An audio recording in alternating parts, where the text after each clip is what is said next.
परमेश्वर को आशीष दे। मेरे प्रियो, मैं परमेश्वर का धन्यवाद करता हूँ कि वह वचनों को देकर आपके सामने फिर से उपस्थित किया है, जिस वचन के द्वारा आपका और आपके परिवार का ध्यान होगा, उद्धार यानी छुटकारा। क्योंकि परमेश्वर तू महान है, तू सर्वशक्तिमान है, तू दयालु, दया का सागर, प्रेम का सागर, मुक्ति का दाता, क्षमा का दाता, शांति का दाता, तू हजारों पे करुणा बरसाता है। मेरे महान पराक्रमी परमेश्वर सेनाओं के यहोवा, मैं तेरा कोटि कोटि धन्यवाद करता हूँ। मैं तेरा कोटि कोटि परमेश्वर हर एक को आशीष दे। मेरे प्रियो, हमारा परमेश्वर धन है, वह स्वर्ग और पृथ्वी का रचने वाला परमेश्वर है। परमेश्वर ने ये दुनिया बनाई और दुनिया में मनुष्य को बनाया, और मनुष्य को इसलिए बनाया कि मनुष्य उसके अधीन रहे, उसकी सुने, उसके माने। आज देखा जाए तो कोई भी मनुष्य उसके अधीन नहीं रहता। हर कोई मनुष्य नाना प्रकार के पाप में बना रहता है, और हर कोई पाप के अधीन हो गया। और परमेश्वर जो हमारा स्वर्ग में विराजमान परमेश्वर है, वह पाप से घृणा करता है, पाप से नफरत करता है। वो मनुष्य से नफरत नहीं करता, बल्कि मनुष्य के भीतर जो पाप समाया हुआ है, उस पाप से नफरत करता है। इसीलिए वह संसार में आया तो पापी मनुष्य को नाश नहीं किया, बल्कि उस पापी मनुष्य के अंदर के पाप को नाश किया।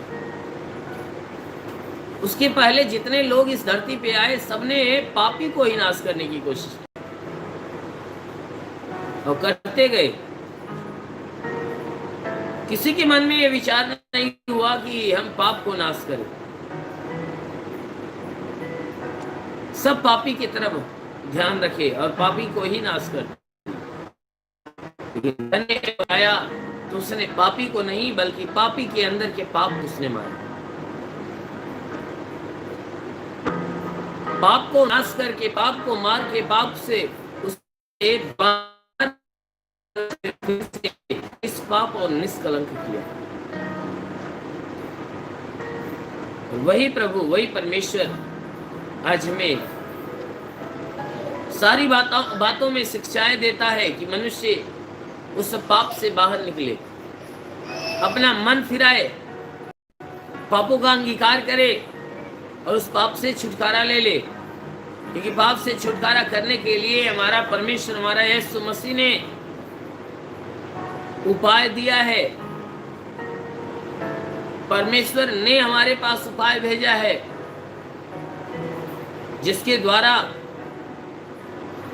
या जिसके सहारे हम पाप से छुटकारा प्राप्त कर सकते हैं।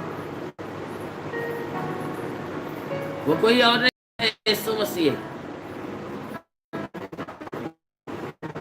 क्या करता है, हमें उस पापों से छुड़ाता है और परमेश्वर की मर्जी के अनुसार बना देता है। ठहर न जाए तब तक वो हम ढालता रहता है। यीशु मसीह संसार में आया तो उसने क्या किया कि जो मनुष्य उस परमेश्वर से काफी दूर हो चुका है, जिनके बीच में दूरियां जमीन और आकाश की हो गई है, यीशु मसीह संसार में आया मनुष्य और परमेश्वर के बीच की दूरियों को समाप्त करने के लिए। यीशु मसीह संसार में इसलिए आया कि मनुष्य और परमेश्वर के बीच में जो दूरियां हैं, उन दूरियों को समाप्त करके नजदीकियों में बदलने के लिए आया। मनुष्य पाप के कारण गिरा हुआ था, पाप के कारण दूर हो गया था। यीशु मसीह हमारे बीच में आकर उन पापों को ही मिटाना चालू किया, क्योंकि पाप ही एक ऐसा दीवार है जो परमेश्वर से हमें दूर करके रखती है। और यीशु मसीह आया उस पाप की दीवार को तोड़ने के लिए, और आया और वह उसने तोड़ा भी, उसने तोड़ा भी,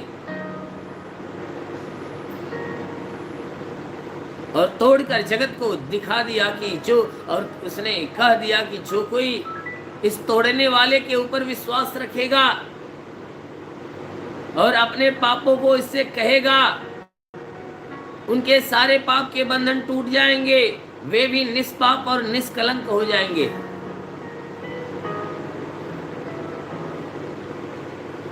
वे भी निष्पाप और निष्कलंक हो जाएंगे, क्योंकि हर कोई उस पाप में फंसा हुआ है, हर कोई व्यक्ति उस पाप में फंसा हुआ है। और यीशु मसीह इस पाप के बंधन से छुटकारा देने के लिए हमारे बीच में आया, और जो आया उसको परमेश्वर ने भेजा। और आज भी वो परमेश्वर हर एक मनुष्य को पाप के बंधनों से बाहर निकालना चाहता है, और निकालने के लिए वो बार बार अपनी शिक्षाओं को देता है, बार बार अपनी आज्ञाओं को देता है। लेकिन मनुष्य उसकी सारी शिक्षा, सारी आज्ञाओं की तरफ थोड़ा भी ध्यान नहीं देता। और वह मनुष्य धन्य है जो उसकी बातों को सुनकर ग्रहण करता और उन्हें मानता है, क्योंकि ऐसे लोगों से परमेश्वर प्रेम रखता है।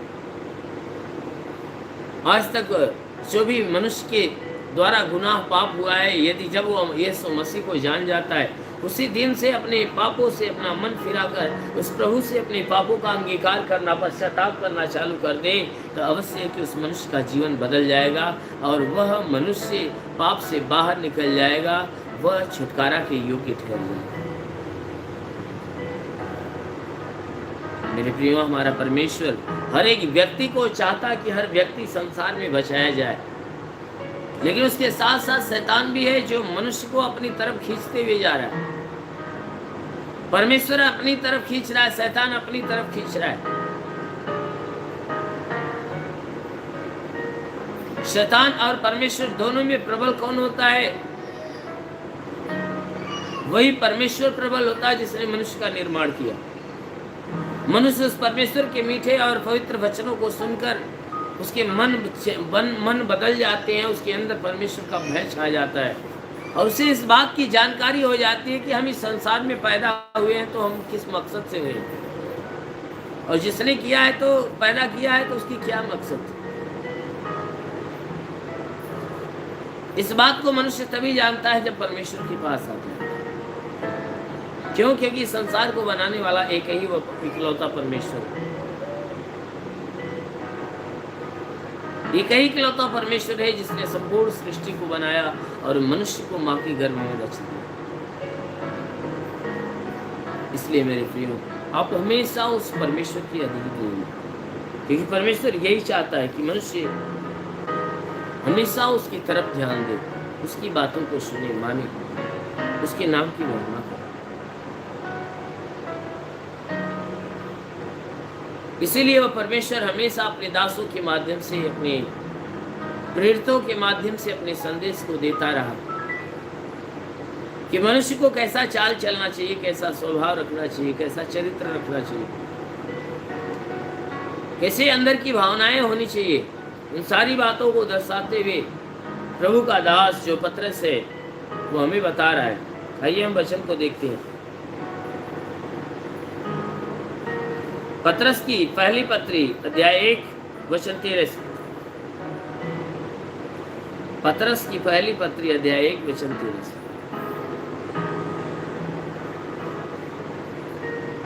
पेज नंबर 323, नया नियम।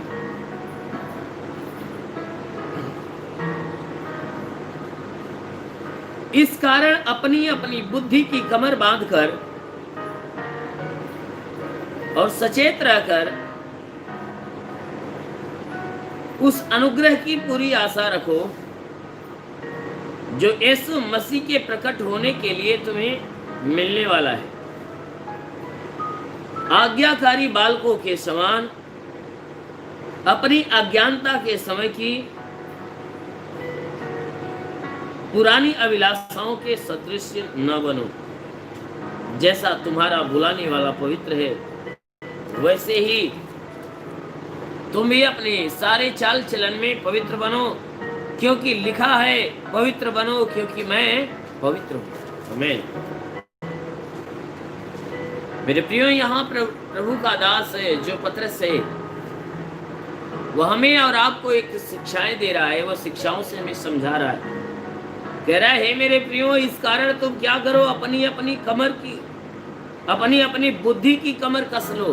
कहता है अपनी अपनी बुद्धि की जो कमर है उसे उसे कस कर, उसे बांध कर तुम क्या करो, सचेत रह जाओ, सचेत हो जाओ, और सचेत होकर उस अनुग्रह की पूरी आशा रखो जो यीशु मसीह के प्रकट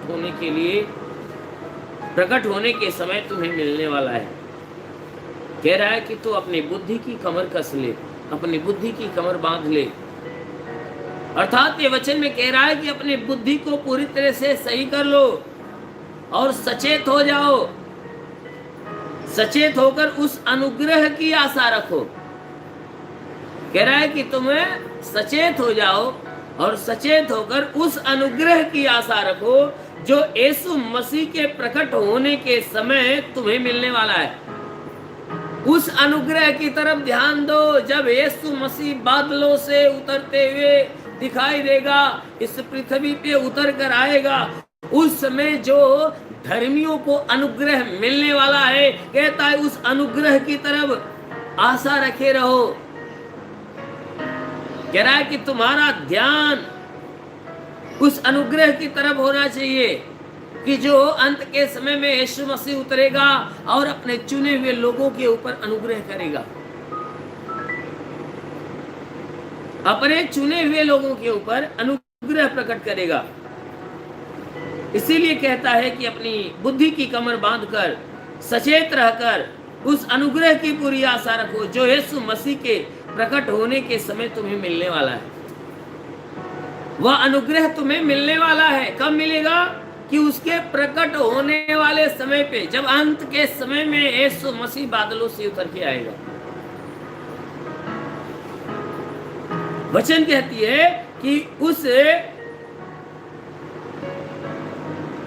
अनुग्रह की आशा रखो जो अनुग्रह तुम्हें अंत के समय में मिलने वाला है।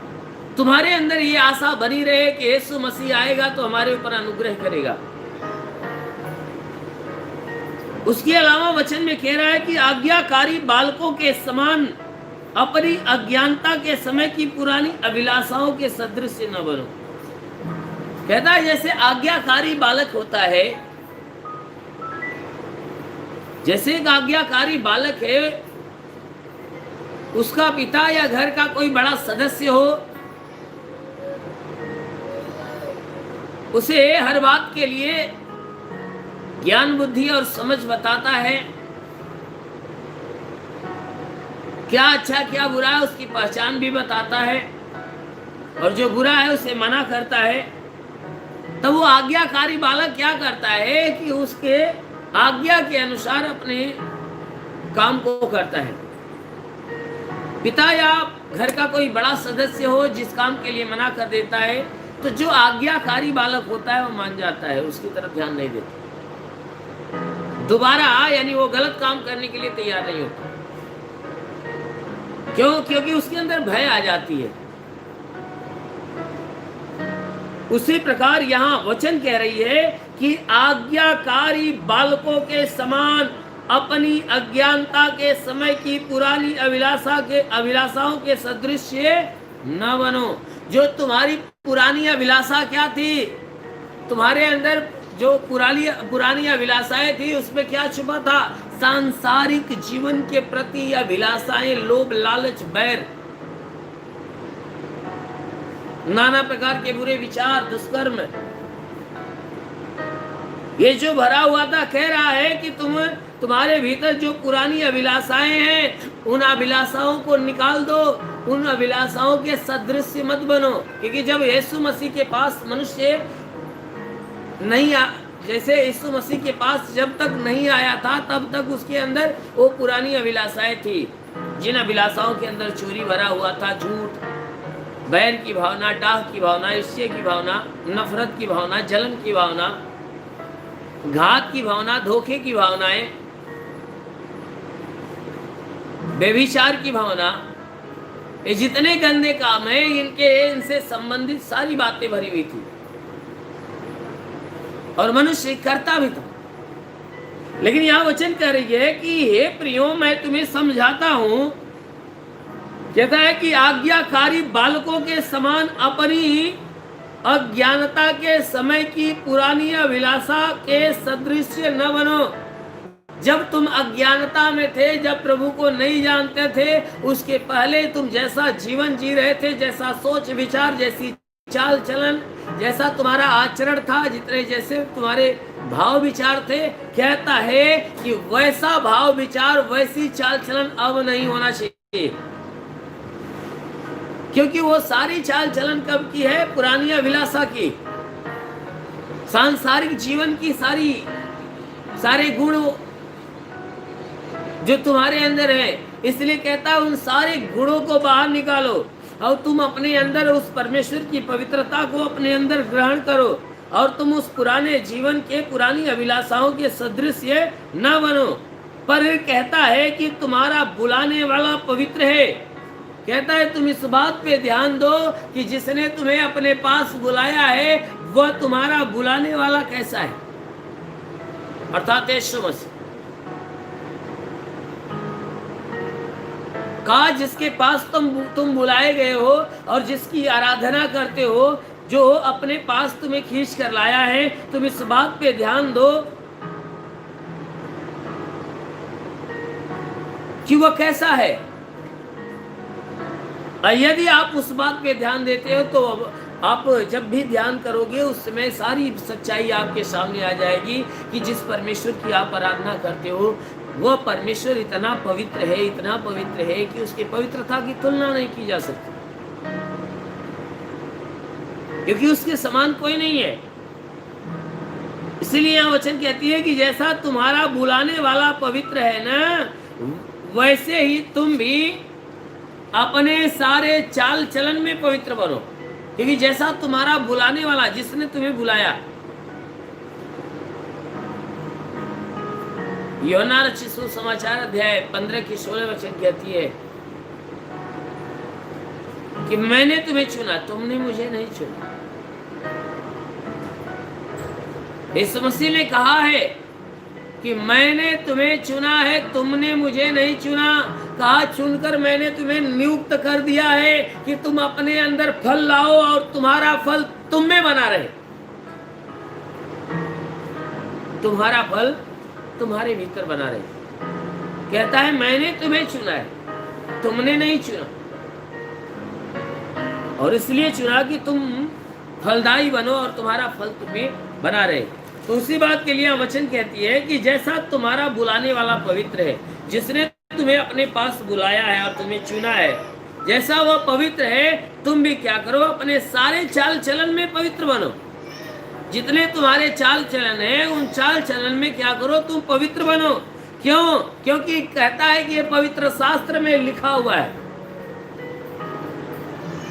कह रहा है मैं तुमसे इसीलिए ये कह रहा हूं कि तुम पवित्र बनो, क्योंकि इस पवित्रता के विषय में ये पवित्र शास्त्र कहता है कि पवित्र बनो क्योंकि मैं पवित्र हूं।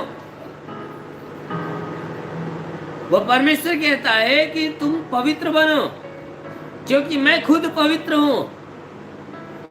इसलिए जब हमारा स्वर्गीय पिता पवित्र है तो अवश्य है कि हमें मन से, वचन से और कर्मों से पवित्र होना चाहिए। हमारे मन शुद्ध होना चाहिए, हमारे वचन, हमारे जुबान से निकलने वाले शब्द वह शुद्ध और पवित्र होना चाहिए। हमारे द्वारा जो काम होते हैं वह काम बिल्कुल पवित्रता का होना चाहिए। ना ही हमारे अंदर छल की भावनाएं, ना ही कपट की भावनाएं, ना ही बुरे विचार, ना ही व्यभिचार, न झूठ की भावनाएं, न हत्या की भावनाएं, कोई भी प्रकार के बुरे काम हो जिनको परमेश्वर पसंद नहीं करता।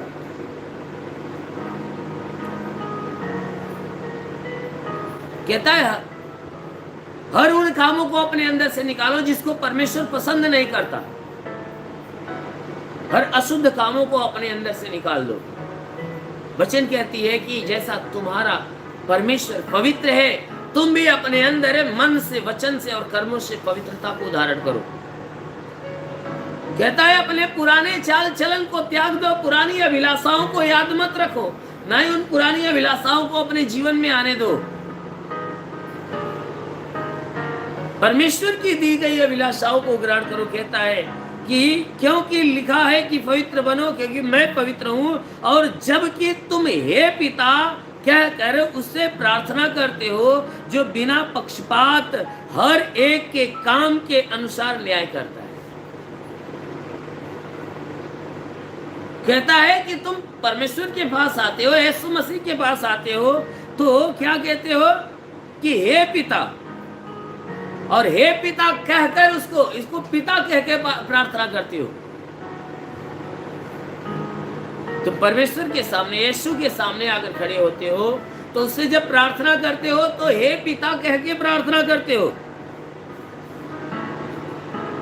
और जब ये बातें कह के उससे प्रार्थना करते हो और जो भी बातें कहना होती है कहते हो, तो वचन कह रही है कि जो बिना पक्षपात किए हर एक के काम के अनुसार न्याय करता है। तो बिना दिल के अंदर किसी के प्रति पक्षपात की भावना लिए हुए हर एक व्यक्ति का न्याय उसके काम के अनुसार करता है, उसके भाव, उसके विचार, उसके आचरण के अनुसार हर एक कामों को, हर काम को करता है। इसलिए वचन कहती है कि जो बिना पक्षपात हर एक के काम के अनुसार न्याय करता है, जो अपने परदेशी होने का समय भय से बिता। कहता है तुम अपने परदेशी होने का समय उस परमेश्वर के भय से बिताओ। मेरे प्रियो, ये बाइबल की वचन बता रही है कि इस संसार के अंदर जितने भी मनुष्य, हर मनुष्य इस संसार में परदेशी के समान है। मनुष्य का स्वयं का घर ये संसार नहीं है, खुद का घर स्वर्ग है। इसलिए यहां वचन बताती है कि अपने को परदेशी होकर, अपने को परदेशी होने का जो समय है, वचन कहती है उसे भय से बिताओ। उसमें परमेश्वर का भय होना चाहिए। परमेश्वर का भय तुम्हारे अंदर रहना चाहिए, जिसके द्वारा तुम अपना जीवन बिता सकते हो। और क्या समझ के कि मैं परदेशी हूं, आज आया हो तो कल मुझे चले जाना है। जैसे एक परदेशी क्या करता है, एक व्यक्ति जब परदेश में जाता है तो क्या करता है कि वो परदेश जाता है तो परदेश में जीवन नहीं समाप्त कर देता है, बल्कि कुछ दिनों के लिए, कुछ सालों के लिए, कुछ महीनों के लिए वो परदेश में जाता है, और फिर उसके बाद वह क्या करता है, वहां से उठता है और अपने घर वापस चला आता है। वहीं पे जीवन बिताना चालू नहीं करता। ठीक उसी प्रकार परमेश्वर की वचन कहती है कि तुम इस संसार के अंदर हो तो तुम यहाँ परदेशी हो, इसलिए तुम परदेशियों के समान यहाँ जीवन बिताओ। यहाँ पे जीवन जीते हो तो परदेशियों के समान जीवन जियो, और तुम्हारे अंदर उस मसीह का या परमेश्वर का भय होना चाहिए कि कहीं ऐसा ना हो कि संसार की अभिलाषाएं तुम्हें दबा दे, या कहीं ऐसा ना हो कि तुम्हारा मन संसार की अभिलाषाओं में फंस जाए। इसलिए कहता है तुम संसार के नहीं हो, तुम स्वर्ग के हो।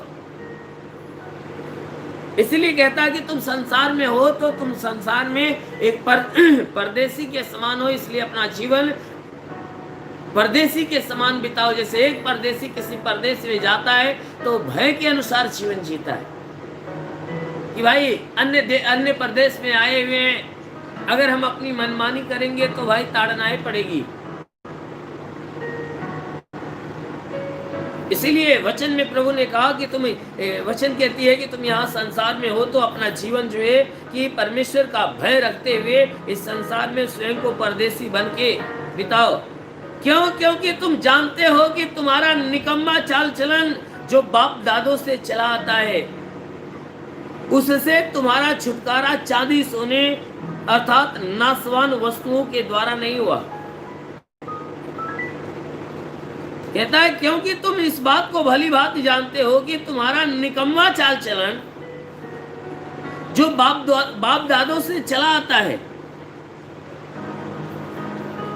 कह रहा है कि तुम इस बात को जानते हो कि तुमने क्या किया है, जीवन भर निकम्मा चाल चला है। इसीलिए तुम्हारा जो निकम्मा चाल चलन है, जो तुम्हारे बाप दादों से चला आता है, तुम भी निकम्मी चाल चलन चल रहे हो, तुम्हारे बाप दादा भी, तुम्हारे पूर्वज भी ऐसे करते रहे। इसलिए कहता है कि जो तुम्हारे बाप दादों से ये निकम्मा चाल चलन चला आता है, उससे तुम्हारा छुटकारा, यानी उन सारे बुरे चाल चलन यानी निकम्मी चाल चलन से छुटकारा पाने के लिए कहता है, ना ही सोने चांदी के द्वारा तूने छुटकारा लिया, ना ही किसी नासवान वस्तुओं के द्वारा, परंतु निर्दोष और निष्कलंक मेमने अर्थात मसीह के बहुमूल्य लहू के द्वारा हुआ।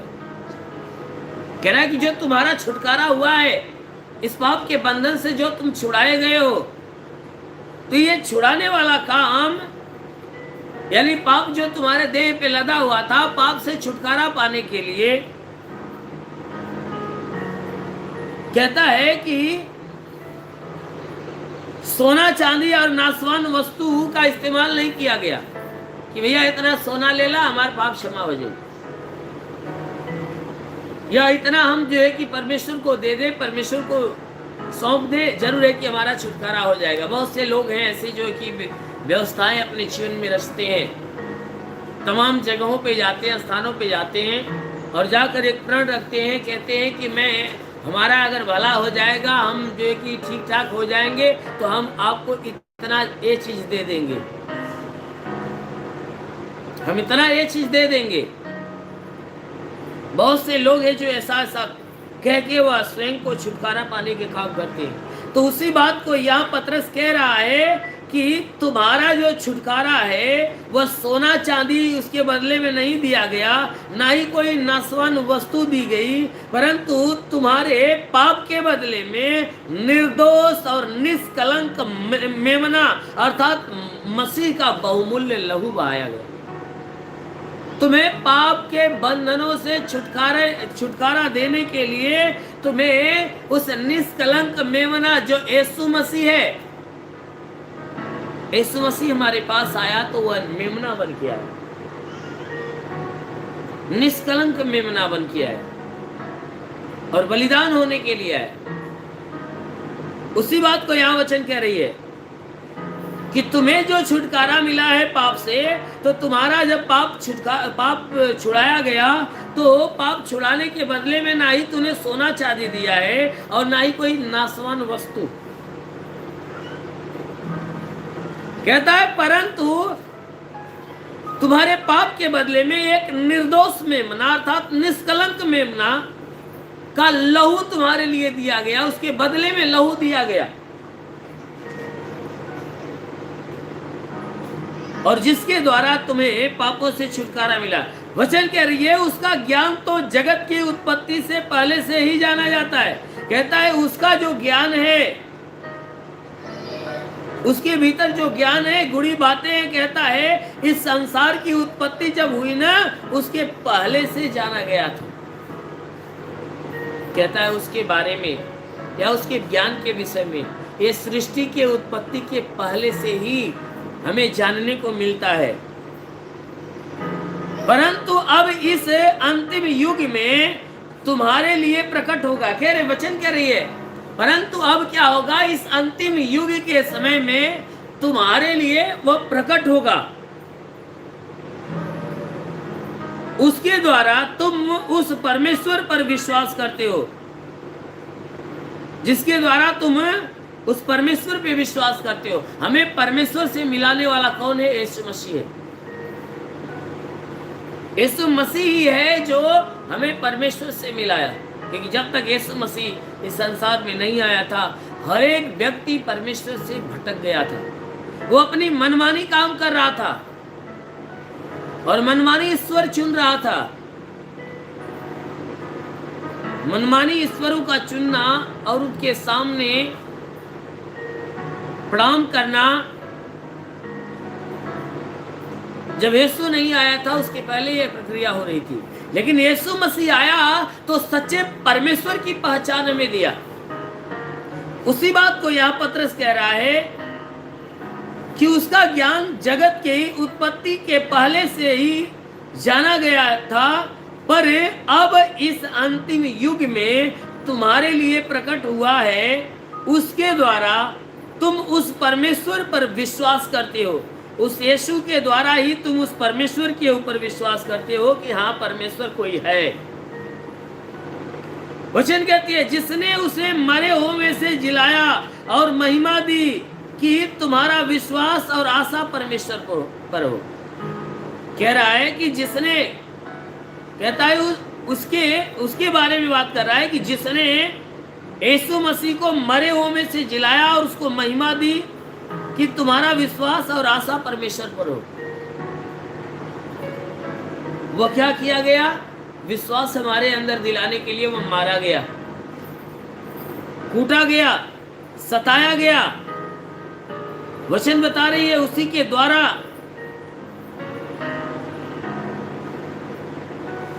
उस यीशु मसीह के द्वारा ही हमें परमेश्वर का ज्ञान हुआ कि हम जान गए कि हाँ इस संसार का रचने वाला कोई एक परमेश्वर है जो हमें माँ के गर्भ में रचता है।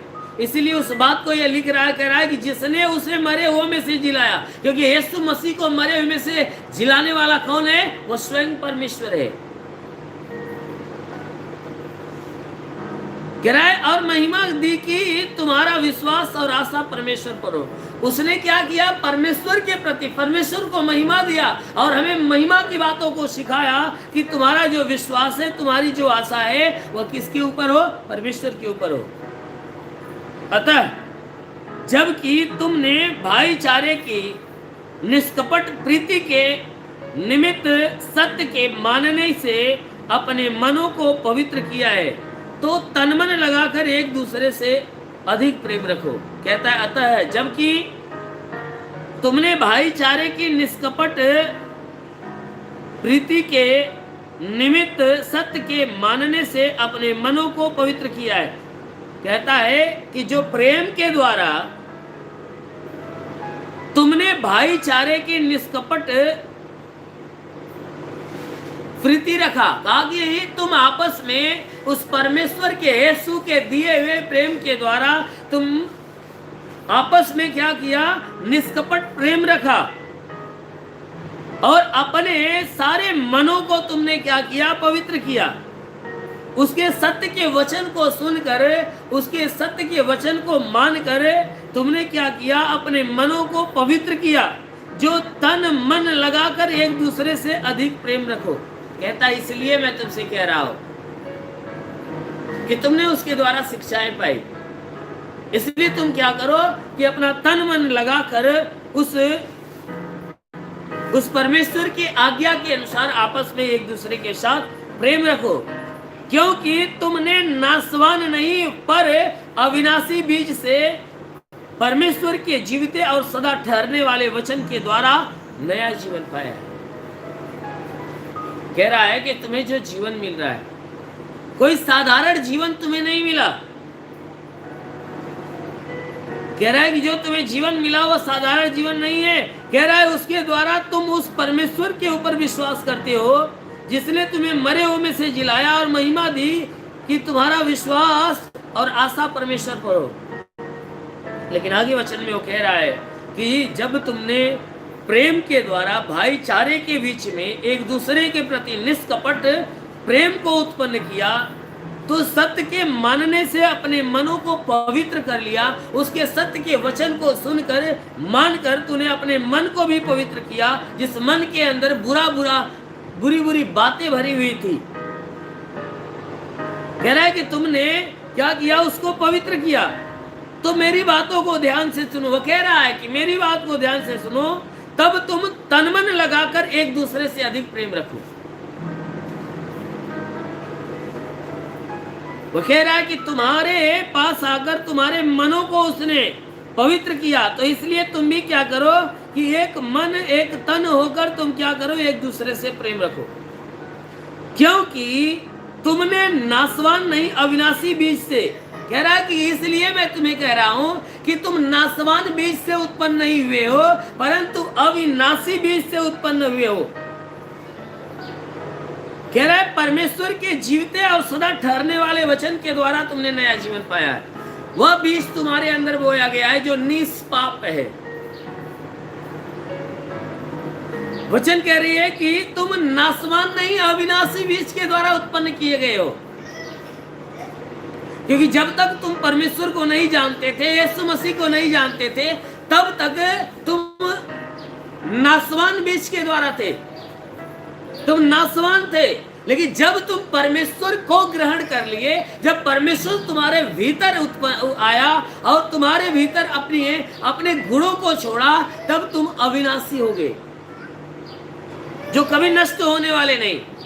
इसलिए कहता है क्योंकि जो तुम नए सिरे से पैदा हुए हो, तो तुमने पुराना मनुष्यत्व को छोड़ा है, नया मनुष्यत्व धारण किया है। तुमने पुराना मनुष्यत्व को छोड़ा, नया मनुष्यत्व धारण किया है। इसलिए नए मनुष्यत्व को धारण किया है तो नए सिरे से तुम पैदा हुए हो। इसलिए यहाँ वचन कह रही है कि जो तुम नए सिरे से दोबारा पैदा हुए हो, तो तुम नासवान बीज के द्वारा नहीं, परंतु अविनाशी बीज के द्वारा। वो अविनाशी बीज क्या है? परमेश्वर के पवित्र वचन है। वो अविनाशी बीज क्या है? परमेश्वर के पवित्र वचन है। जो वह वचन में कहता है कि तुम परमेश्वर के जीविते अर्थात सदा ठहरने वाले वचन के द्वारा नया जीवन पाया है। तुम परमेश्वर के जीविते और सदा ठहरने वाले, अनंत काल तक ठहरने वाले उस पवित्र वचन के द्वारा तुमने नया जीवन पाया है। कहता है उस पवित्र वचन के द्वारा तुम नया जीवन पाए हो। इसलिए जिस वचन के द्वारा तुम्हें नया जीवन मिला है, और जिसके वचन के द्वारा तुम्हें नया जीवन मिला है, और जिसके वचन के द्वारा तुम नए सिरे से जन्मे हो और पवित्र किए गए हो, कहता है उसी के आज्ञा के अनुसार तुम अपने आप को बना लो। उसी की आज्ञा तुम्हें कहती है आपस में प्रेम रखो। उसी की आज्ञा कहती है कि तुम नासवान नहीं बल्कि अविनाशी बीज के द्वारा उत्पन्न हो गए हो। इसलिए उसी की वचन कहती है कि तुम सांसारिक अभिलाषाओं में अब जीवन न जियो, परंतु आत्मिक अभिलाषाओं के अनुसार जियो। तुम परमेश्वर के लिए जीवन जियो, और परमेश्वर के लिए तुम पवित्र बनो। वचन कहती है तुम जो भी करो परमेश्वर के लिए करो। इसलिए वो वचन कह रही है क्योंकि यह अंत का समय है, अंत का समय है। और इस समय में हमें क्या करना है कि हमें परमेश्वर की ओर ज्यादा से ज्यादा मन फिराना है। और जो कोई मनुष्य परमेश्वर की ओर मन फिराया रहेगा, ऐसे जनों को जब वह यीशु मसीह जब बादलों से सवार होकर उतरेगा, तो जैसा आपने वचन में सुना कि तुम उस अनुग्रह की पूरी आशा रखो जो यीशु मसीह के प्रकट होने के समय तुम्हें मिलने वाला है। कहता है जब यीशु मसीह उतर कर आएगा तो वह क्या करेगा? अपने चुने हुए लोगों को ग्रहण करेगा, इकट्ठा करेगा, और इकट्ठा करके वह क्या करेगा? अपने चुने हुए लोगों को अपने संग लेकर जाएगा स्वर्ग में। इसीलिए यह वचन कहती है कि तुम आज्ञाकारी बालक के समान बनो। तुम अज्ञानता के समय की पुरानी अभिलाषाओं को छोड़ दो। यानी कि जो कुछ जीवन आज तक तुम जी रहे थे, जो बुरे बुरे काम कर रहे थे, जुबान से गलत गलत शब्द बोल रहे थे, गाली के शब्द तो झूठ के शब्द जो बोल रहे थे, भले बुरे के शब्द जो बोल रहे थे, कह रहा है कि इन सारी बातों को अपने अंदर से निकाल दो और तुम अपने आप को नया कर लो। किस चीज से नया करना है? परमेश्वर की आज्ञा और परमेश्वर के शिक्षाओं के अनुसार। क्योंकि परमेश्वर की आज्ञा बात बात में यही बातें समझाती है कि तुम बुराई को छोड़ो, भलाई का मार्ग धारण करो। अगर मनुष्य उन सारे नासवान जीवन का जो जीवन है, अगर उसे त्याग देता है, सांसारिक अभिलाषाओं के जीवन को निकाल देता है और उस परमेश्वर की इच्छा के अनुसार जीवन जीना चालू करता है, तो ऐसे व्यक्ति के लिए वो परमेश्वर ने कहा कि ऐसा व्यक्ति आज्ञाकारी बालक के समान है। जैसा आज्ञाकारी बालकों का तो बेटा वो काम कर दे, या बेटा वहां पे मत जाना, वहां पे बहुत खतरा है। और वह आज्ञाकारी बालक क्या करेगा? अपने पिता की आज्ञाओं को मानेगा और दोबारा उधर नहीं जाएगा। कोई कहेगा भी तो वो भी नहीं जाएगा। तो ठीक यहाँ वचन कह रही है कि तुम भी क्या करो, अपने आप को उस आज्ञाकारी बालक के समान बनाओ,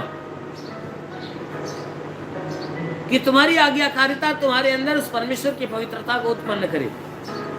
इसीलिए आगे वचन कहता है कि जो तूने नया, उसके द्वारा नया जन्म पाया है, तो क्योंकि लिखा हुआ है, कहता है वो बातें पवित्र शास्त्र बाइबल के अंदर लिखी गई है कि हर एक प्राणी घास के समान है।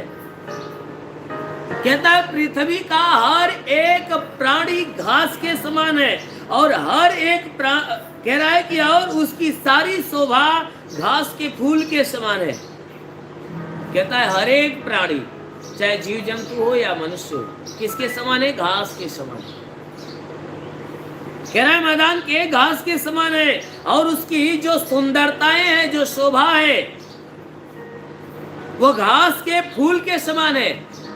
जो उस मनुष्य की सुंदरता है वो घास के फूल के समान है।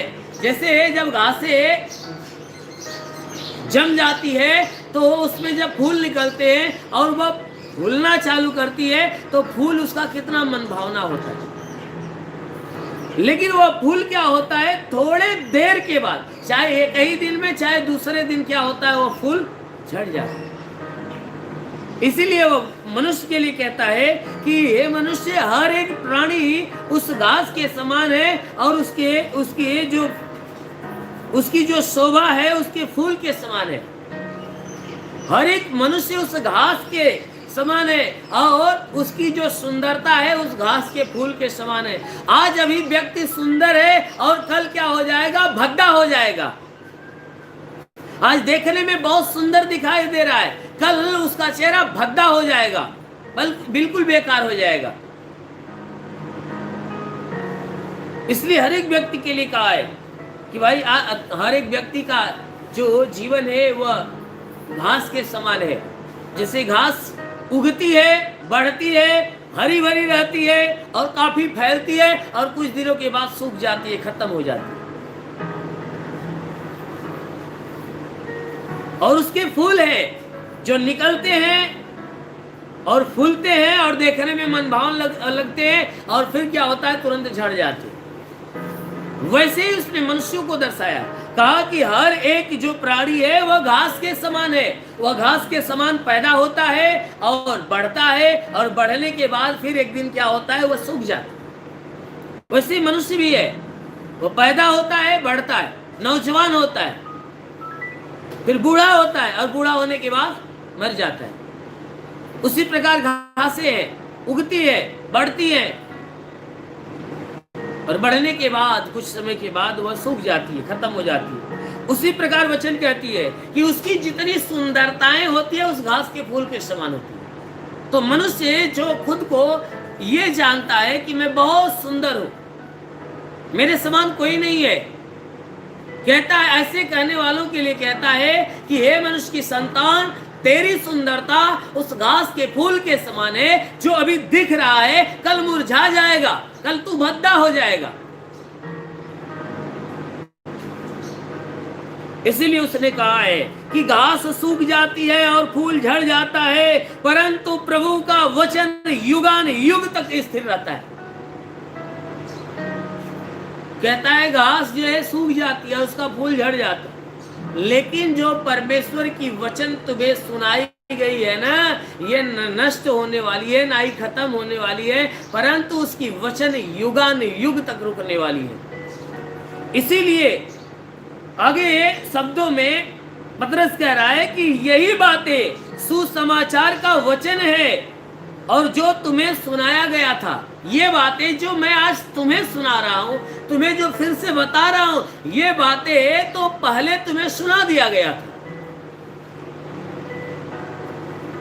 क्योंकि याकूब ने कहा है कि हे मनुष्य, तेरा जीवन है ही क्या, तू तो भाप के समान है, कुछ देर तक दिखाई देगा फिर लुप्त हो जाए। जैसे भाप उठती है, पानी से भाप उठती है और कुछ दूर तक दिखाई देती है और कुछ देर तक दिखाई देती है, फिर उसके बाद गायब हो जाती है। आप चाय पीते हो, आप गर्म चाय पीते हो, और गर्म चाय में से भाप निकलती है, और जब भाप निकलती है तो निकलते हुए दिखाई देती है। आपको 6 इंच या 12 इंच या 1 फुट 2 फुट जाते जाते समाप्त, पता ही नहीं कहाँ हो गया, क्या हो गया। उसी प्रकार वचन कहती है कि हे मनुष्य की संतान, तुम्हारा जीवन है ही क्या? अरे तुम तो भाप के समान हो, जो कुछ देर तक दिखाई देती फिर लुप्त हो जाती है। वही बातें यहाँ कहती है कि हर एक मनुष्य, हर एक प्राणी जो है कि उस घास के समान, और उसकी सुंदरता उसके फूल के समान है। घास सूख जाती, जैसे घास सूख जाती फूल झड़ जाता है, ठीक उसी प्रकार मनुष्य सूख जाएगा, समाप्त हो जाएगा, मिट जाएगा और उसकी सुंदरता नष्ट हो जाएगी। लेकिन जो वचन तुम्हें मैं बताया हूं, इस वचन को ध्यान में रखना, इस वचन को अपने हियाव में अपने पास गांठ बना कर रखना, क्योंकि ये वचन है युगानुयुग तक रहने वाली है, ये कभी मरने वाली नहीं है। किस वचन की बात किया है? जो आपने अभी वचन को सुना कि वो पतरस हमें कैसा बनाना चाहता है। कहता है तुम ऐसा बन जाओ कि जैसा एक आज्ञाकारी बालक होता है, आज्ञाकारी बालक के समान हो जाओ, कि जो आज्ञाएं तुम्हें दिया जाए परमेश्वर की ओर से, वो सारी आज्ञाओं को पूरा कर लो। इसीलिए वो कहता है कि अपनी बुद्धि की कमर बांध लो, तुम अपने बुद्धि को सही कर लो। कह रहा है सचेत हो जाओ और अनुग्रह की पूरी आशा रखो, क्योंकि ये अंत का समय है। अभी परमेश्वर का अनुग्रह आने वाला है। जितने लोग उस अनुग्रह के हकदार होंगे, वह अनुग्रह उन लोगों के ऊपर प्रकट करेगा। उसके बाद प्रकट करने के बाद वह उन्हें चुनेगा और अपने साथ स्वर्ग में लेकर जाएगा, चुनेगा, स्वर्ग में लेकर जाएगा। इसलिए कहता है उस अनुग्रह की पूरी आशा रखो जो यीशु मसीह के प्रकट होने के समय तुम्हें मिलने वाला है। अंत के समय में यीशु मसीह क्या करेगा? जब बादलों से उतरेगा तो हर एक अपने चुने हुए लोगों को चुनेगा। उस समय दया प्रकट नहीं करेगा, क्योंकि जितने चुने हुए लोग रहेंगे हर एक को वह चुनेगा और उठाएगा, ले जाएगा।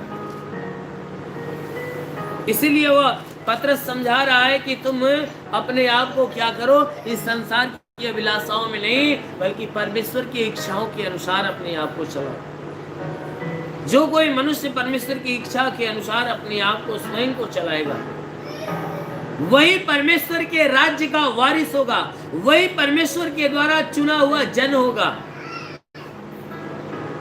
वही परमेश्वर की योग्यता के योग्य होगा। इसलिए हमेशा इस बात पे ध्यान दो कि आप कैसी चाल चलते हो, आपके सोच विचार कैसे हैं, आपके काम कैसे हैं। वचन कहती है हमेशा इस बात पे ध्यान दो कि तुम जो बोलते हो, तुम्हारी बोलचाल कैसी है, क्या परमेश्वर को भाती है, तुम्हारे काम कैसे, क्या परमेश्वर को भाते हैं, तुम्हारे रहन सहन कैसे, क्या परमेश्वर को भाते हैं। कहता हर बात में अपने आप को जांचो परखो, क्योंकि उसने कहा है कि तुम पवित्र बनो, क्योंकि मैं पवित्र हूं। हमें क्या करना है? उस परमेश्वर की दृष्टि में पवित्र बनना है। आपको पवित्र बनना है। क्यों? क्योंकि आपका जो परमेश्वर है वह पवित्र है, वह बिल्कुल पवित्रता से भरा हुआ है। इसलिए जिसका स्वामी ही पवित्र है, उसके उस स्वामियों के दास भी पवित्र होने चाहिए, क्योंकि जो स्वामी होता है वह अपनी इच्छा के अनुसार, अपनी मर्जी के अनुसार अपने दासों को अपने पास रखता है। मान लीजिए कोई भी स्वामी जो बिल्कुल पवित्र हो, यदि उनको दासों की जरूरत होगी तो क्या करेगा? शराबी को बुलाएगा अपने पास, या कोई बुरा काम करने वालों को बुलाएगा। वह अपने मन के अनुकूल, मन के अनुसार, अपने दृष्टि के अनुसार, जैसा वह स्वयं पवित्र है, उस पवित्रता के अनुसार वह अपने दासों को चुनेगा। इसीलिए वचन कहती है कि तुम क्या करो कि जैसा तुम्हारा बुलाने वाला पवित्र है, जैसा जिसने तुम्हें अपने पास बुलाया, जिसके शरण में हो, जो तुम्हारा प्रभु है, जिसने तुम्हें अपने पास बुलाया, तुम क्या करो कि उस बुलाने वाले के समान पवित्र बनो, क्योंकि तुम्हारा बुलाने वाला पवित्र है। वो कहता है कि जैसे मैं पवित्र हूँ, ऐसा तुम भी पवित्र बनो, मन से, वचन से और कर्मों से। तुम्हारे मन सच्चा होना चाहिए, मन पवित्र होना चाहिए, तुम्हारे काम पवित्र होना चाहिए, तुम्हारे कामों में रुकावट या गंदगी नहीं होना चाहिए। जो भी काम करते हो वो सारा काम पवित्रता के अनुसार होना चाहिए। क्योंकि बहुत से ऐसे लोग होते हैं, बहुत से ऐसे लोग होते हैं जो बहकावे में आ जाते हैं और लोभ और लालच के कारण वो ऐसे कदम उठाते हैं जिन कदमों को देखकर परमेश्वर घृणा करता है। इसलिए वचन बता रही है कि तुम संसार के सदृश नहीं, तुम परमेश्वर के मर्जी के अनुसार बनो, क्योंकि तुम्हारा परमेश्वर निष्पाप निष्कलंक है, निष्पाप और निष्कलंक है। कौन? तुम्हारा परमेश्वर। इसलिए जब हमारा परमेश्वर ही हमारा रखवाला, हमें पालने वाला ही निष्पाप निष्कलंक है, तो हम क्यों पापी बने?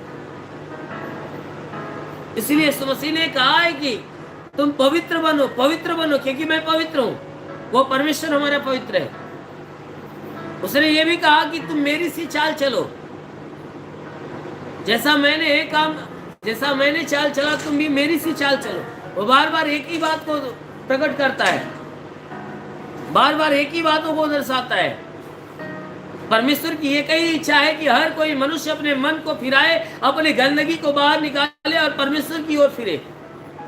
मेरे प्रियो, ये बार बार बातें मैं इसलिए चेता रहा हूं क्योंकि ये अंत का समय है। मनुष्य मन फिराव की तरफ ध्यान नहीं देता है, बल्कि अपने स्वार्थ की तरफ ध्यान दे रहा है, अपने भलाई की तरफ ध्यान दे रहा है। और ये अंत के समय में सिर्फ इस बात पे ध्यान देना है, हमें मन फिराव की तरफ। यदि हम मन फिराकर अपने पापों का अंगीकार करें, पश्चाताप करके अपने पापों से छुटकारा ले लें, जो कोई व्यक्ति ऐसा काम करेगा वही पापों पर जय प्राप्त करेगा, वही परमेश्वर के नजर में वह धन्य होगा, वही परमेश्वर के सिंहासन के सामने खड़ा होने के योग्य ठहरेगा, अन्यथा कोई नहीं। क्योंकि परमेश्वर का न्याय बड़ा सच्चा है। जो परमेश्वर का न्याय होता है बड़ा सच्चा होता है, उसमें कोई भी प्रकार की मिलावट नहीं होती है। परमेश्वर हाँ की बातें हाँ में और नहीं की बातें नहीं में करता है। इसलिए वह कहता है तुम पवित्र बनो, तो मन से, वचन से और कर्म से पवित्र बनो। और जो कोई मन से और वचन से और कर्मों से पवित्र बनेगा, परमेश्वर उसी व्यक्ति की तरफ ध्यान देगा और उसे बहुतायत की आशीषों में भर देगा और स्वर्ग के राज्य में उसको पहला स्थान देगा। स्वर्ग के राज्य में उसको पहला स्थान देगा। इसलिए मेरे प्रियो, हमेशा उस परमेश्वर के अधीन रहो, हमेशा उस परमेश्वर के अधीन रहो, हमेशा परमेश्वर की बातों को सुनो, ग्रहण करो, हमेशा उस पर चलो। जैसा परमेश्वर चाहता है वैसा बनो। परमेश्वर के अधीन होने के लिए हमेशा विचार उत्पन्न करो, क्योंकि परमेश्वर की वचन कहती है कि जो धन्य है वह मनुष्य जो दुष्ट की युक्ति पर नहीं चलता, न पापियों के बीच में खड़ा होता, न ठट्ठा करने वालों की मंडली में बैठता है। ये परमेश्वर कहता मनुष्य धन्य है मेरे नजर में, जो पापियों की संगति में नहीं रहता है, न दुष्टों के बनाए गए विधि नियम को मानता है, और ना ही ठट्ठा करने वालों की मंडली में जाकर सम्मिलित होता है। कहता है वह मनुष्य धन्य है कि जो इन तीनों लोगों से अपने आप को बचा कर रखता है। ठट्ठा करने वालों से दूरी बना के रहता है, पापियों से भी दूरी बना के रहता है, और दुष्टों से भी दूरी बना के रहता है। कहता है ऐसा व्यक्ति मेरे नजर में धन्य है। और जो व्यक्ति परमेश्वर के सारे नियम, सारी व्यवस्था की तरफ ध्यान देता है और रात दिन उसको पूरा करने के लिए तैयार होता है, ऐसे व्यक्ति से परमेश्वर प्रेम करता है।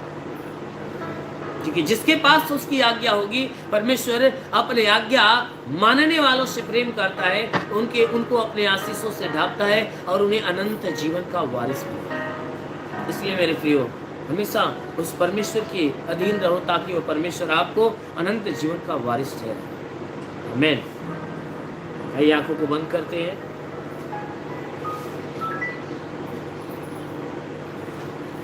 पश्चाताप का समय है। प्रभु का ध्यान करिए और अपने अपने अपराधियों को क्षमा करिए।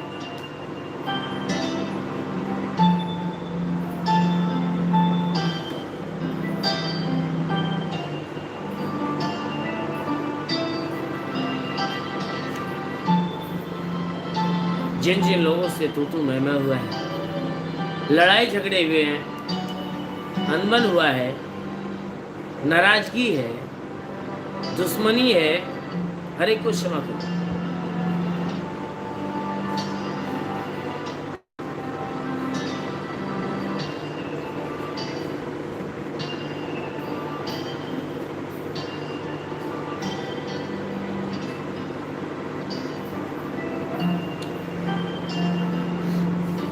अपने घर के हर एक सदस्य को क्षमा करो।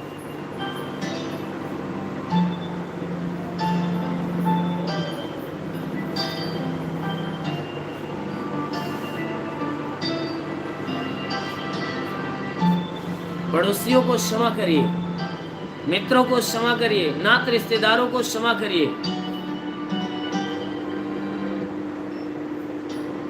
हर एक को क्षमा करिए।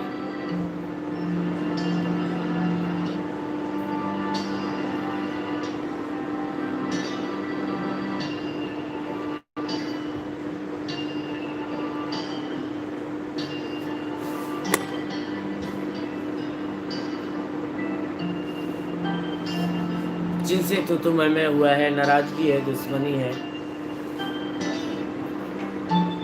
हर एक को दिल से क्षमा करिए।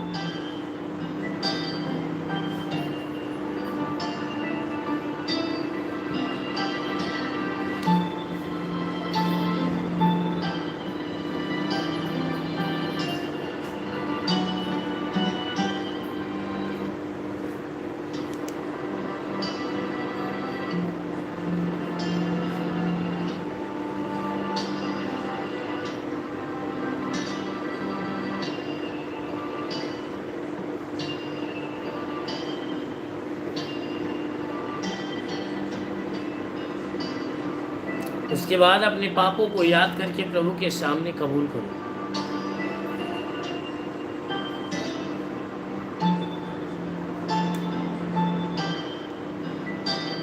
हर एक पापों का नाम बता रहा हूं। चोरी करना पाप है, झूठ बोलना पाप है, गाली देना पाप है, किसी को सताना पाप है, भला बुरा बोलना पाप है, दाइश्य रखना पाप है, हत्या करना पाप है, बुरे विचार करना पाप है, व्यभिचार करना पाप है, गर्भपात करना पाप है, बुरी बुरी बातें करके ठट्ठे मारना पाप है, लोभ लालच रखना पाप है, किसी को धोखा देना पाप है,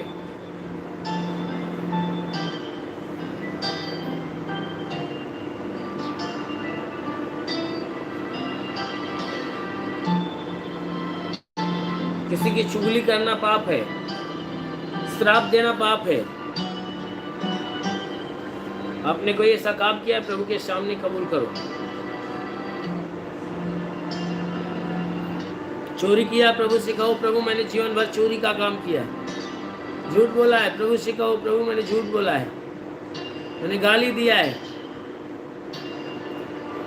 मैंने भले बुरे का काम किया है, दाइश्य रखा है,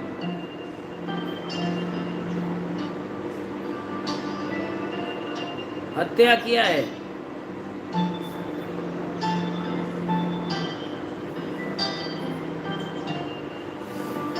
बुरे विचार, बेविचार, गर्भपात किया है, बुरी बुरी बातें करके ठट्ठे मारे हैं, लोभ लालच रखा है, धोखा दिया है, चुगली किया है, श्राप दिया है। सारे पापों को कबूल करोगे, प्रभु मैंने किया है।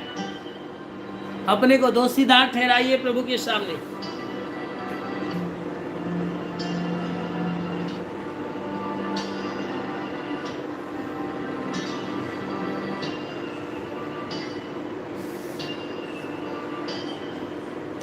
प्रभु आज पापों का देन है कि मेरे शरीर में बीमारी लगी है, मेरे शरीर में दुख है, तकलीफ है, पीड़ाएं हैं, समस्याएं हैं।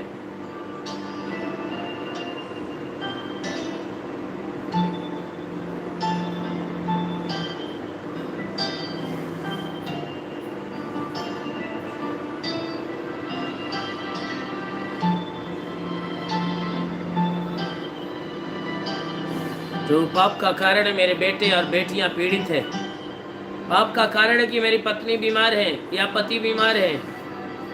पाप का कारण है मेरे घर में समस्याएं हैं, परिवार में समस्याएं हैं, परिवार में लड़ाई झगड़े होते हैं, प्रभु हमारे पाप के कारण।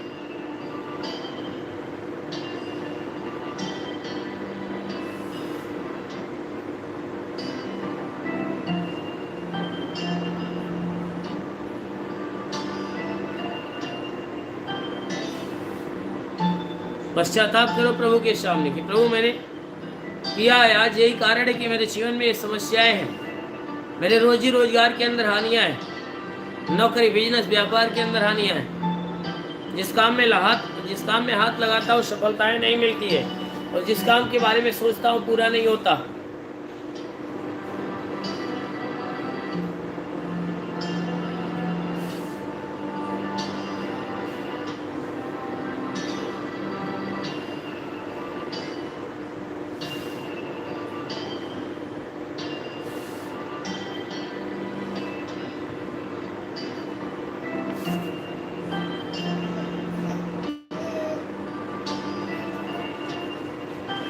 प्रभु दुष्ट आत्माएं जब चाहती मेरे जीवन में आती है तबाहियां मचा मचा कर चली जाती है, स्वयं को बचाना चाहकर बचा नहीं पाती। मेरा पाप मेरे जीवन में श्राप बन के उतर रहा है।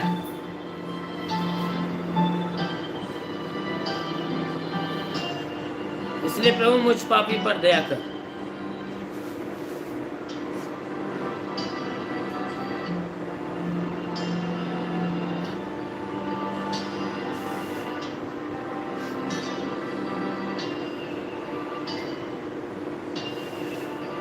प्रभु के सामने गिड़गिड़ाओ, माफी मांगो। प्रभु मैं अपने पाप के लिए रोते हैं, गिड़गिड़ाते, पश्चाताप करते हैं।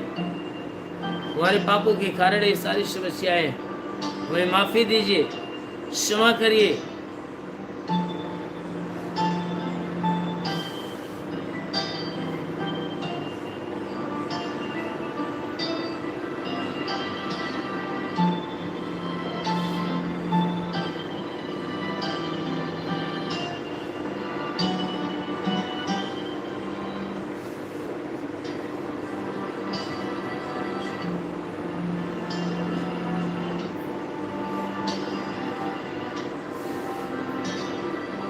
आत्मा को रुला रुला कर प्रभु के सामने क्षमा मांगो। अवश्य कि प्रभु आपको छुएगा और आपके जीवन से सारी तकलीफें जाएगी।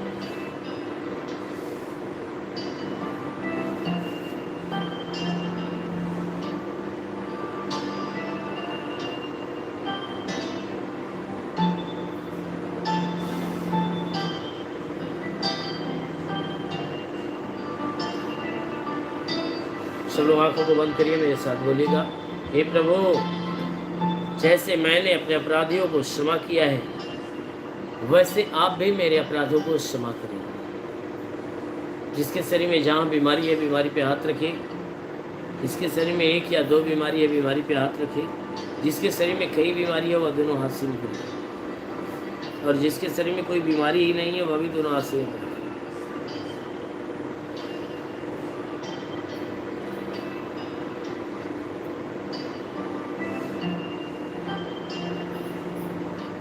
पूरे विश्वास में भरिए। मैं यीशु के नाम से आगे नहीं जा रहा हूँ। इस आज्ञा, इस प्रार्थना के दौरान प्रभु हर एक को छुएगा और चंगा करेगा। पूरे विश्वास से में भरते जाइए। देखिए प्रभु का स्पर्श आपको होने वाला है। प्रभु आपके सामने उपस्थित है। ये महसूस करो कि प्रभु आपके सामने उपस्थित है, आपको छूने जा रहा है। पूरे विश्वास से भरते जाइए, भरते जाइए, भरते जाइए, भरते जाइए। Hallelujah, hallelujah, hallelujah, hallelujah, hallelujah, hallelujah, hallelujah. यीशु, यीशु, यीशु, यीशु, यीशु, यीशु, यीशु। मसी मसी मसी मसी मसी मसी मसी मसी। ओ महान परमेश्वर, मैं प्रार्थना करता पिता स्वर्ग से अपने लंबे छेदे हुए खून से लथपथ घायल हाथों को बढ़ा और हर एक के शरीर को स्पर्श होने दे। हर एक के शरीर को छू ले, स्पर्श हो, स्पर्श हो। ओ महान परमेश्वर, मैं प्रार्थना करता हूँ हर एक के शरीर को छू, ताकि इनके सर से पांव के बीच किसी भी अंग में कोई प्रकार की बीमारी यीशु के नाम से इसी क्षण शरीर छोड़ और बाहर निकल जाए। प्रभु के नाम से आगे तो तुम्हारे जीवन से हर एक दुख, हर एक तकलीफ, हर एक बीमारियां इसी क्षण नष्ट हो जाए। प्रभु के नाम से आगे हूं, तुम्हारे सर का दर्द, सर का चुभन नष्ट हो जाए। सर का दर्द, सर का चुभन नष्ट हो जाए, घबराहट, बेचैनियां निकल जाए, चक्कर आना बंद हो जाए, मूर्छे की बीमारी निकल जाए, मिर्गी की बीमारी निकल जाए, झटके आना बंद हो जाए। प्रभु यीशु के नाम से आगे कहता हूं, प्रभु यीशु के नाम से आगे कहता हूं कि तुम्हारे शरीर के अंदर से आंखों की बीमारी निकल जाए, आंखों में परमेश्वर नई दृष्टि दे। तुम्हारे कान में बीमारी हो, यीशु के नाम से आगे कहता हूं कान की हर एक बीमारियां निकल जाए। तुम्हारे दांत का दर्द, दांत की पायरियां नष्ट हो जाए, रीढ़ की हड्डियों का दर्द निकल जाए। प्रभु यीशु के नाम से आगे कहता हूं कि तुम्हारे गले की गिल्टियां हो तो निकल जाए, सीने की गठाने निकल जाए, शरीर के किसी भी भाग में गांठें हो तो नष्ट हो जाए। प्रभु यीशु के नाम से आगे कहता हूं कि तुम्हारे शरीर के अंदर से सीने का दर्द निकल जाए, पेट का दर्द निकल जाए, कमर का दर्द निकल जाए, रीढ़ की हड्डियों का दर्द निकल जाए, घुटने का दर्द निकल जाए। प्रभु यीशु के नाम से आगे कहता हूं हर एक जोड़ों का दर्द निकल जाए, गठियावात की बीमारी, साटिका की बीमारी नष्ट हो जाए, ब्लड प्रेशर, शुगर की बीमारी निकल जाए, दमा, HIV, टीबी, कैंसर नष्ट हो जाए, कितनी भी पुरानी जख्म में सूख जाए, फोड़े फुंसियां नष्ट हो जाए। प्रभु यीशु के नाम से आगे देता हूं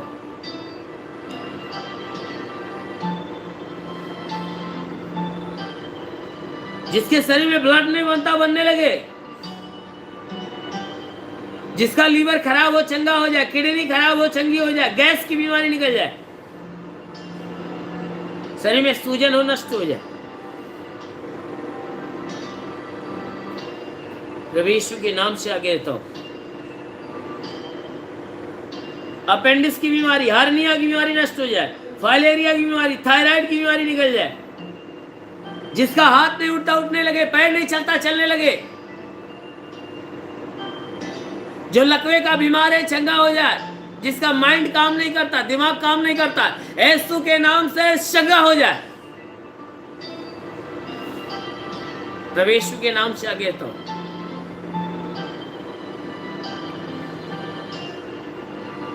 तुम्हारे शरीर के अंदर से पथली पानी बन जाए, पथली गायब हो जाए।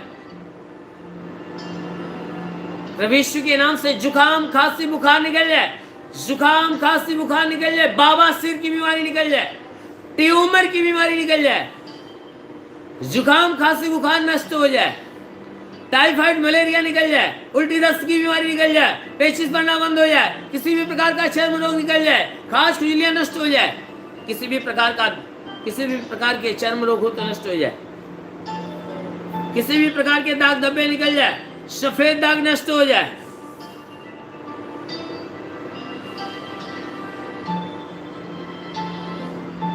प्रभु यीशु के नाम से आगे कहता हूं पीलिया, स्टेनोफिलिया की बीमारी निकल जाए, लहू पानी की बीमारी निकल जाए, लहू पानी की बीमारी निकल जाए, जिसके पास कोई संतान नहीं हो, परम पिता परमेश्वर उन्हें संतान दे, जिसके गर्भ में संतान की उत्पत्ति नहीं होती, यीशु मसीह उसके गर्भ को फलवंत करे और उनके गर्भ में संतान की उत्पत्ति हो।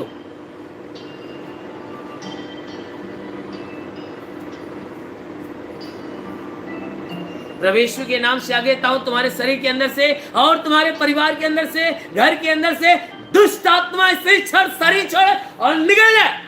दुष्ट आत्मा से छोड़, शरीर छोड़ और बाहर हो जा। तुझे यीशु के नाम से आदेश देता हूं, इनका जीवन छोड़ो, निकल जा, दोबारा शरीर में मत आना, क्योंकि यीशु के नाम से तुझे हुक्म देता हूं। शैतान अपनी हरकत ले और निकल जा। शैतान अपनी हरकत को ले और इनका जीवन छोड़ निकल जा, दोबारा इनके जीवन में मत आना, क्योंकि यीशु के नाम से तुझे हुक्म दिया जा रहा है। वो महान परमेश्वर में प्रार्थना करता हूं कि हर एक के ऊपर हे परमेश्वर अपनी आशीषों को आने दे, ताकि हर कोई चंगा होने पाए। आकाश का झरोखा खोल और अपनी आशीष की बारिश होने दे, ताकि सब के सब तेरे आशीषों के द्वारा चंगा होने पाए। ओ महान परमेश्वर, हम प्रार्थना करते हैं, स्वर्ग का द्वार खोल और हर एक के ऊपर अपनी आत्मा का अभिषेक होने दे, आत्मा का अभिषेक होने दे। पवित्र आत्मा हर एक को छूले, पवित्र आत्मा हर एक को छूले, हर कोई तेरी आत्मा के सामर्थ्य से भर जाए, ताकि जो बीमारियां जल कर नष्ट हो जाए, दुष्ट आत्माएं जल कर नष्ट हो जाए। और रबन दबे लेवे से करे रे वासा ओरी बाबा बाबा से ले रो बा लबा लबा से करन दे ले ओ शिखारा रा रा रा रबन दे ले बाबा बाबा से ले लो रबा। ओ महान परमेश्वर, मैं प्रार्थना करता हूं हर एक को तेरा स्पर्श हो, ताकि हर एक के जीवन से हर गंदी आत्माओं का प्रकोप नष्ट हो जाए, हर कोई चंगा होने पाए, शरीर की बीमारियां चली जाए, दुष्ट आत्माएं निकल जाए। ओ महान परमेश्वर, जितने आशा और विश्वास से तेरी महिमा में लगे हुए, जो तेरे हे परमेश्वर तुझसे आशीष ग्रहण करने में लगे हुए, हाँ मेरे प्रभु, हर एक को तेरा स्पर्श होने पाए, हर एक को तेरा स्पर्श होने पाए, और हर कोई चंगा हो जाए। कोई बहन है जिसका नाम मीरा है, कोई बहन है जिसका नाम मीरा है, जिसके अंदर बहुत दिनों से दुष्ट आत्मा की तकलीफ है, दुष्ट आत्मा की तकलीफ है। अभी उसे प्रभु का स्पर्श मिल रहा है और वह दुष्ट आत्मा उसका जीवन छोड़ के जा रही है, दुष्ट आत्माएं निकल रही है।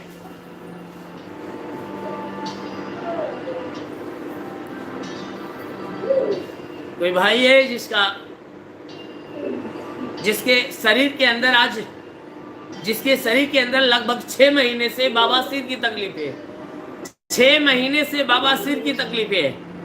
अभी उस भाई को प्रभु स्पर्श कर रहा है और आज से उसकी बवासीर की तकलीफें खत्म हो रही है।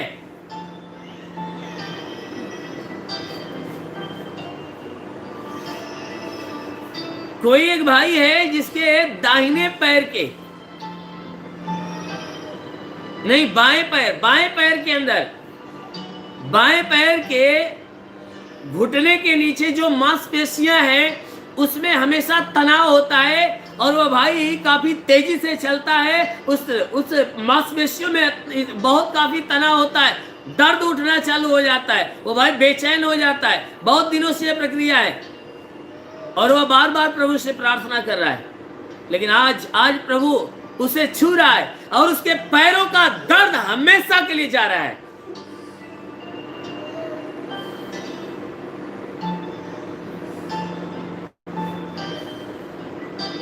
वो महान परमेश्वर, मैं प्रार्थना करता पिता, हर एक के जीवन में तेरी महिमा होने दे, हर एक को हे परमेश्वर, हर एक को तेरी आशीषें ग्रहण हो। मेरे महान परमेश्वर, हम प्रार्थना करते वेले बास से लिरोआ सा खाला रहे। वो महान परमेश्वर, प्रार्थना करता स्वर्ग से सारी आशीषें हर एक को प्राप्त हो और हर कोई तेरे आशीष के द्वारा चंगा होने पाए। जितने लोग प्रभु तेरे आशीष को ग्रहण कर रहे हैं, इनमें से हर कोई तेरे आशीष के द्वारा भला चंगा हो। इनके शरीर की परेशानी, इनके जीवन की, इनके घर की, परिवार की परेशानियां दूर हो जाए, हर गंदी आत्माओं का प्रकोप इनके जीवन से निकल जाए। अभी पित्त के थैली में पतली बनी हुई है, पित्त के थैली में पतली बनी हुई है। अभी प्रभु संदेश दे रहा है, क्योंकि वो पथली की वजह से काफी दर्द उसे हो रही थी, लेकिन अभी प्रभु संदेश दे रहा है कि वह पथली उसके भीतर से गायब हो रही है और उसका दर्द भी चला जा रहा है।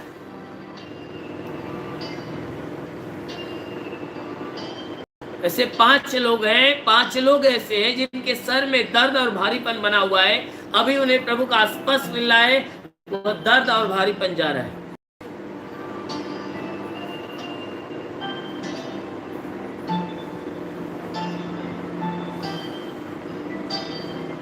वो महान परमेश्वर, हम प्रार्थना करते पिता, तो स्वर्ग से अपनी आशीष से हर एक के ऊपर उतरने, ताकि जितने भी लोग आशा और विश्वास अद्भुत और अनोखा चमत्कार होने पाए। हर एक के शरीर पे आशीष दे, घर के ऊपर आशीष दे, ताकि घर का भंडार सदा भरा रहने पाए। हे परमेश्वर, हम प्रार्थना करते हैं, जिसके पास रोजगार है उसके रोजी रोजगार के ऊपर आशीष दे, ताकि बढ़ोतरी और बरकत हो। जिसके पास कोई रोजगार नहीं उसको रोजगार देकर आशीष, जिसके पास उसे नौकरी देकर आशीष दे। महान परमेश्वर, हम प्रार्थना करते हैं कि जो गरीबी के श्राप में, वो गरीबी के श्राप से छुटकारा पाए, जो कर्ज से दबाए वो कर्जे से छुटकारा पाए। वो महान परमेश्वर, हम प्रार्थना करते हैं, जिसके पास कोई घर नहीं है उन्हें घर देकर आशीष दे, जिनके पास चलने का साधन नहीं उन्हें चलने का साधन देकर आशीष दे। हे परमेश्वर, इनके जीवन की जो भी इच्छा, जो भी मनोकामनाएं, यीशु मसीह तेरे नाम से हर इच्छा, हर मनोकामनाएं पूरी हो जाए। ओ महान परमेश्वर, हम प्रार्थना करते इनके जीवन को अपने अनमोल आशीषों में भर दे। और हे परमेश्वर, स्वर्ग के आत्मिक ज्ञान, आत्मिक बुद्धि से इन्हें परिपूर्ण कर, ताकि ये आत्मा के द्वारा चलाई हुए चले। हे परमेश्वर, मैं प्रार्थना करता हूँ इन्हें ऐसी आशीष दे कि ये बुराई से घृणा करे, भलाई के मार्ग पर चले, हर एक बुरी और गंदी आदत से छुटकारा पाए। हाँ मेरे महान परमेश्वर, प्रार्थना करते हे परमेश्वर, तेरा अनुग्रह सदैव इनके साथ बना रहे, ताकि हे परमेश्वर सच्चे दिल से तेरे मार्ग पे चलने पाए। इनके जीवन में किसी भी बात की घटी न हो, हर घटी को भर दे। मेरे महान परमेश्वर, हम प्रार्थना करते परमेश्वर हर एक को आशीष दे। मैं परमेश्वर का धन्यवाद करता हूं कि अभी बहुतों को प्रभु ने आशीष दिया, बहुतों को चंगा किया है। इसलिए आप में से किसी की गवाही हो तो जरूर है कि अपनी गवाही को, अपना नाम, पता, अपना फोटो समेत अपने गवाही को हमारे व्हाट्सएप नंबर पे भेजें। व्हाट्सएप नंबर है 9648652160 96 48 65 21 60। और आप में जो जटिल समस्या में है, भारी समस्या में, जिनकी समस्याएं नहीं जा रही है, ऐसे लोगों के लिए सूचना है कि वो अपना नाम, पता और अपना फ़ोन नंबर लिखकर, साथ में अपनी समस्याओं को लिखकर हमारे पास भेजिए, चाहे कमेंट के माध्यम से, चाहे मैसेज के माध्यम से, चाहे व्हाट्सएप के माध्यम से। क्योंकि ऐसे लोगों के लिए मैं हर बुधवार को शाम 7 बजे ऑनलाइन होकर उनके लिए प्रार्थना करता हूँ। उस प्रार्थना के दौरान उसके जीवन में भारी चमत्कार होता है, प्रभु चंगा करता है। इसलिए इस सूचना को आप ज़्यादा से ज़्यादा लोगों के पास फैलाइए कि जो कोई जटिल समस्या में हो, वो परमेश्वर की आशीष के द्वारा वो चंगाई, छुटकारा और उद्धार पाए। परमेश्वर हर एक को आशीष दे। God bless you.